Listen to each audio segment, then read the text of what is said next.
I found that nothing in life is worthwhile unless you take risks. Nothing. Nelson Mandela said, "There is no passion to be found playing small and settling for a life that's less than the one you're capable of living." Now, I'm sure in your experiences in school and applying to college and picking your major and deciding what you want to do with life, I'm sure people have told you to make sure you have something to fall back on. Make sure you got something to fall back on, honey. But I never understood that concept, having something to fall back on. If I'm going to fall, I don't want to fall back on anything except my faith. I want to fall forward. I figure at least this way I'll see what I'm going to hit. Fall forward. This is what I mean.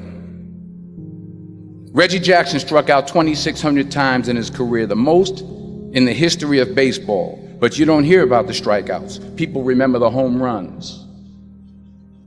Fall forward. Thomas Edison conducted 1,000 failed experiments. Did you know that? I didn't know that. Because the 1,001st was the light bulb. Fall forward. Every failed experiment is one step closer to success. You've got to take risks, and I'm sure you've probably heard that before, but I want to talk to you about why that's so important. First, you will fail at some point in your life. Accept it. You will lose. You will embarrass yourself. You will suck at something. There's no doubt about it. And I know that's probably not a traditional message for a graduation ceremony, but hey, I'm telling you, embrace it, because it's inevitable. And I should know. In the acting business, you fail all the time. Early on in my career, I auditioned for a part in a Broadway musical. Perfect role for me, I thought, except for the fact that I can't sing.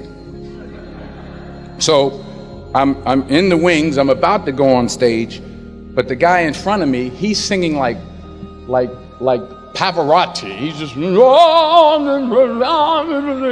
he's just going on and on and on, and I'm just shrinking, I'm getting smaller and smaller. So they say, "Oh, thank you very much, and you'll be hearing from us."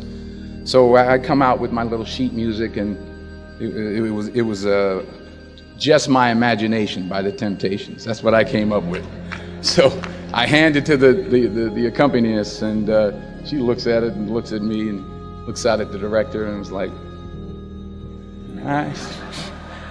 So I start, I'm going to sing. I'm like, "It's just my imagination once again, and then coming away with me." And I'm not saying anything, so I'm thinking I'm getting better. So I just start getting into it. It was just running. This, oh yeah, thank you very much, Mr. Washington. Thank you. So I assumed I didn't get the job. But the next part of the audition, he called me back. The next part of the audition is the acting part of the audition. Now I'm like, hey, okay, maybe I can't sing, but I know I can act. So they pair me with this guy, and again, I didn't know about musical theater. And musical theater is big, so they can reach everyone all the way in the back of the stadium. And I'm more from a realistic, naturalistic kind of acting where you actually talk to the person next to you. So I don't know what my line was. My line was, "Well, hand me the cup." And his line was, "Well, I will hand you the cup, my dear. The cup will be there to be handed to you." I said, "Oh, okay." "Well, should I give you the cup back?" "Oh, yes, you should give it back to me, because you know that is my cup and it should be given back to me." I didn't get the job. But here's the thing. I didn't quit. I didn't fall back. I walked out of there to prepare for the next audition, and the next audition, and the next audition. I prayed. I prayed, and I prayed. But I continued to fail, and fail, and fail. But it didn't matter, because you know what? There's an old saying, you hang around the barbershop long enough, sooner or later you're going to get a haircut. So you will catch a break, and I did catch a break.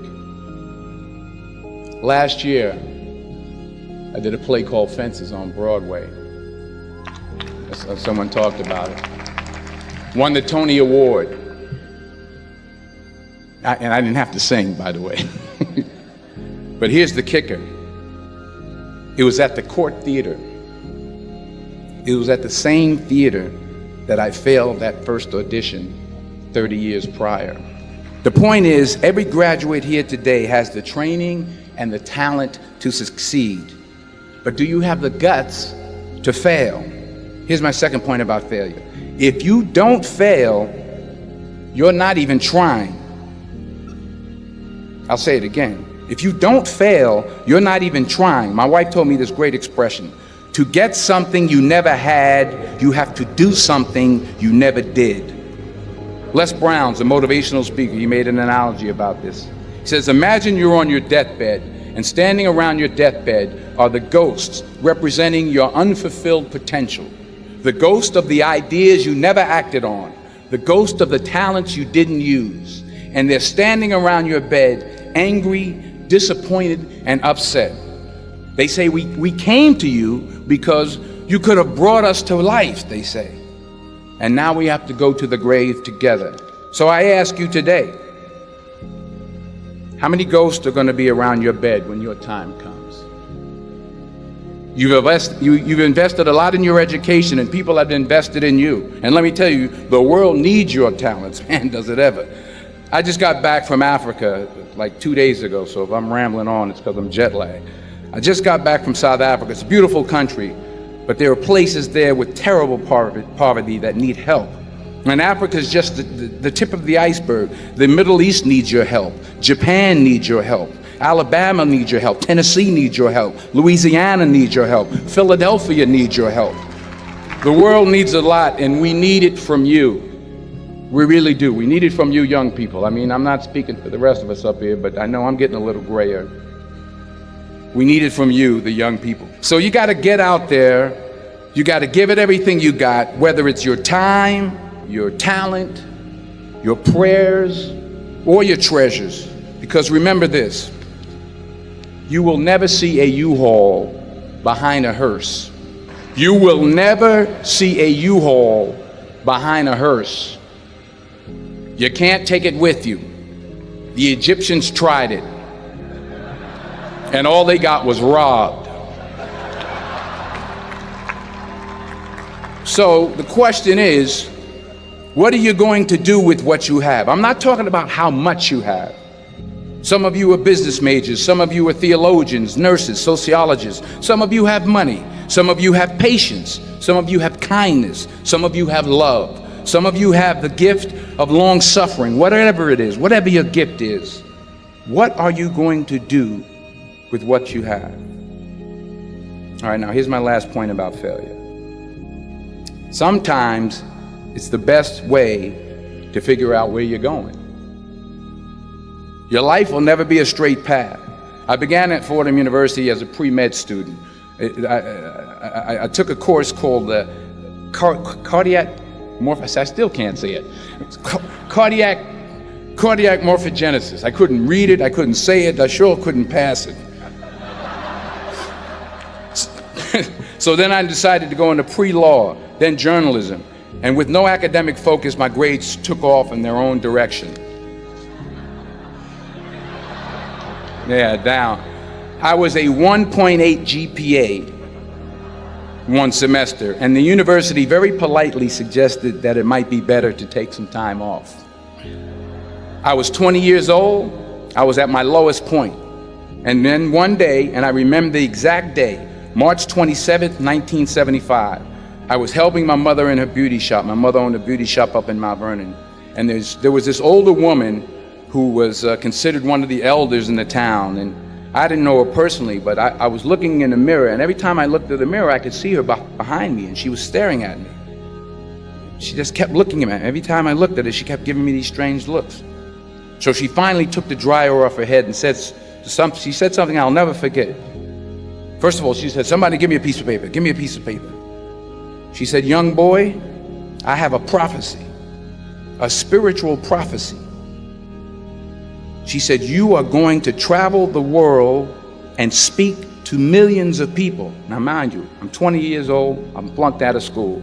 In fact, like a wise ass, I'm thinking to myself, maybe she's got something in that crystal ball about me getting back into school next fall. But maybe she was on to something, because later that summer, while working as a counselor at a YMCA camp in Connecticut, we put on a talent show for the campers. And after the show, another counselor came up to me and asked, have you ever thought about acting? You're good at that. So when I got back to Fordham that fall, I got in and I changed my major once again for the last time. And in the years that followed, just as that woman prophesied, I have traveled the world and I have spoken to millions of people through my movies. Millions who up till this day couldn't see me, who up till this day I couldn't see while I was talking to them, and they couldn't see me, they could only see the movie. They couldn't see the real me. But I see you today, and I'm encouraged by what I see. And I'm strengthened by what I see. And I love what I see.